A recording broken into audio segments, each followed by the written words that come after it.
കയ്യിൽ ഇപ്പോൾ എത്ര രൂപയുടെ കടമുണ്ട്? അത് നിങ്ങളുടെ വരുമാനത്തിന് അനുസരിച്ചുള്ളതാണോ അതോ പരിധി വിട്ടതാണോ? ഇത് അളക്കാൻ ലോകമെമ്പാടുമുള്ള സാമ്പത്തിക വിദഗ്ധർ ഉപയോഗിക്കുന്ന ഒരു സിമ്പിൾ കണക്കുണ്ട്. അതാണ് TDI അഥവാ ഡെറ്റ് ടു ഇൻകം റേഷ്യോ.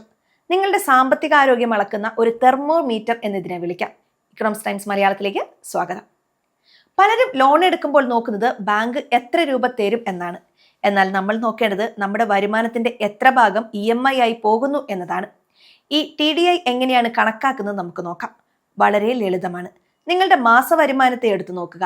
അതിൽ നിന്ന് എല്ലാ മാസവും കടം തിരിച്ചടയ്ക്കാൻ പോകുന്ന തുകയെ വരുമാനം കൊണ്ട് ഹരിക്കുക. കിട്ടുന്ന ഉത്തരത്തെ 100 കൊണ്ട് ഗുണിച്ചാൽ നിങ്ങളുടെ TDI ശതമാനം കിട്ടും. ഉദാഹരണത്തിന് നിങ്ങളുടെ മാസ ശമ്പളം 50,000 രൂപയാണെന്ന് കരുതുക. വീടിന്റെ ലോണും വണ്ടിയുടെ ലോണും ഒക്കെ ചേർത്ത് മാസം 20,000 രൂപയാണ് നിങ്ങൾ അടയ്ക്കുന്നതെങ്കിൽ നിങ്ങളുടെ TDI 40%. ഈ 40% നല്ലതാണോ ചീത്തയാണോ? ഇവിടെയാണ് നമ്മൾ ഈ കണക്കിന്റെ രഹസ്യം പഠിക്കേണ്ടത്. സാധാരണഗതിയിൽ ഒരു വ്യക്തിയുടെ TDI 36% താഴെ നിൽക്കുന്നതാണ് ഏറ്റവും സുരക്ഷിതം. ഇതിനർത്ഥം നിങ്ങളുടെ വരുമാനത്തിന്റെ വലിയൊരു ഭാഗം നിങ്ങളുടെ കയ്യിൽ തന്നെയുണ്ട് എന്നാണ്. ഇത് നിങ്ങൾക്ക് നല്ലൊരു ബാങ്ക് ബാലൻസ് ഉണ്ടാക്കാനും മറ്റ് നിക്ഷേപങ്ങൾ നടത്താനും അവസരം നൽകും. എന്നാൽ ഈ കണക്ക് 43% മുകളിലേക്ക് പോയാൽ നിങ്ങൾ അപകട മേഖലയിലാണ്. പുതിയൊരു ലോണിനായി നിങ്ങൾ ബാങ്കിനെ സമീപിച്ചാൽ ബാങ്കുകൾ പോലും ഈ റേഷ്യോ നോക്കിയാണ് നിങ്ങൾക്ക് ലോൺ തരണോ വേണ്ടയോ എന്ന് തീരുമാനിക്കുന്നത്.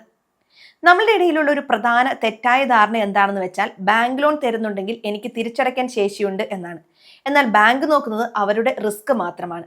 നിങ്ങളുടെ കുട്ടികളുടെ പഠനം, അടിയന്തര ചികിത്സാ ചെലവുകൾ, ഭാവിയിലേക്കുള്ള സമ്പാദ്യം ഇതൊന്നും ബാങ്കിന്റെ കണക്കിൽ വരില്ല. അതുകൊണ്ട് തന്നെ ലോൺ എടുക്കുന്നതിന് മുൻപ് സ്വന്തമായി ഈ TDI ഒന്ന് കണക്ക് കൂട്ടി നോക്കണം. 2026 ജീവിക്കുമ്പോൾ നമ്മുടെ ജീവിത ചെലവുകൾ പണ്ടത്തെ പോലെയല്ല. പണപ്പെരുപ്പം കൂടിക്കൊണ്ടിരിക്കുകയാണ്. അങ്ങനെയുള്ള സമയത്ത് TDI 30-നും 35-നും ഇടയിൽ നിർത്താൻ ശ്രമിക്കുന്നതാണ് ഏറ്റവും ബുദ്ധിപരമായ നീക്കം. ഇനി നിങ്ങളുടെ TDI 50%-ന് മുകളിലാണെങ്കിൽ എന്ത് ചെയ്യണം? പുതിയ കടങ്ങൾ എടുക്കുന്നത് പൂർണ്ണമായും നിർത്തുക എന്നതാണ് ആദ്യത്തെ വഴി. ഒപ്പം ഉയർന്ന പലിശയുള്ള കടങ്ങൾ ആദ്യം തീർക്കാൻ ശ്രമിക്കുകയും വേണം. കടം എടുക്കുന്നത് ഒരു തെറ്റല്ല, പക്ഷേ ആ കടം നിങ്ങളുടെ വരുമാനത്തെ വിഴുങ്ങാൻ പാടില്ല എന്ന് മാത്രം. നിങ്ങളുടെ TDI എത്രയാണെന്ന് ഇന്ന് തന്നെ ഒന്ന് കണക്ക് കൂട്ടി നോക്കൂ. സുരക്ഷിതമായ ഒരു സാമ്പത്തിക ഭാവി കെട്ടിപ്പടുക്കാൻ ഈ ശതമാനം നിങ്ങളെ സഹായിക്കും. ഈ വീഡിയോ അറിവിലേക്കായി മാത്രമുള്ളതാണ്. സാമ്പത്തിക തീരുമാനങ്ങൾ എടുക്കുന്നതിന് മുൻപ് കൃത്യമായി പഠിക്കുകയോ സാമ്പത്തിക വിദഗ്ധനുമായി ചർച്ച ചെയ്യുകയോ വേണം. നന്ദി.